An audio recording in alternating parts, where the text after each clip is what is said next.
让我们一起加入客家风情，大家来讲客家吧。The smooth and fragrant bitter orange tea is born of the Hakka dedication to hard work and reducing waste. The complex and delicate production process makes full use of the large golden bitter oranges that enter peak season just before the Lunar New Year. The sour flesh and pulp is removed, and tea leaves, mint, perilla, and licorice are placed in the emptied rind. Then follows a 3 to 6 month process of steaming, sunning, compressing, and more before the bitter orange tea is finally ready to be enjoyed.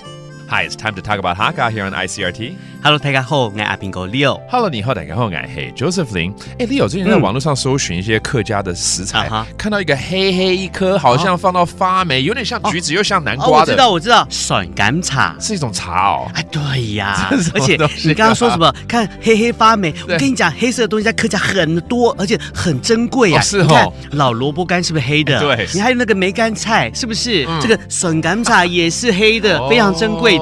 也是我有眼不识泰山啊。对，没错。那这个东西做法是怎么样的？好，我来跟你说，这客家人在这个过年过节的时候呢，就会买那个虎头柑因为它很大很圆嘛，看起来很漂亮，所以放在这个神明桌旁边。然后一直到了过完年之后，到了元宵节过之后呢，它就会比较干枯下来啦。但是客家人也是不舍得浪费，所以呢，把那个虎头柑上面先挖一个圆形的一个孔，然后把里面的果肉刮出来。哎呦，这跟做南瓜很像有点像，有点像。然后呢，把这个客家人做茶之后呢，会有一些碎掉的茶叶啦，还有茶梗那些，我们舍不得丢掉，把它集结起来之后呢，再加上紫苏啦，还有薄荷、甘草之类的药材拌一拌，然后把它塞回去。塞回去之后，刚刚那个盖子不能丢掉，要把它盖回去。对，这样才完整。然后用铁丝还有粗棉线把它绑起来。绑起来之后呢，拿去蒸过之后呢，晒，然后再压缩，蒸，再压缩，再晒。经过9蒸9晒之后，就变成笋甘茶了。这叫什么？酸甘茶就对了。对，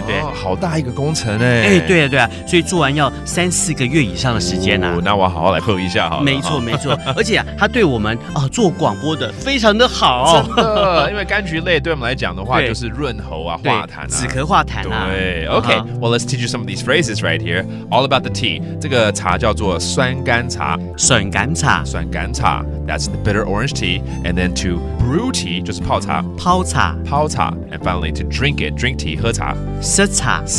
And it's all about tea here on ICRT. 什么大家？俺是谁？张来了。客家风情由客家委员会监制。We Love Hakka has been brought to you by the Hakka Affairs Council.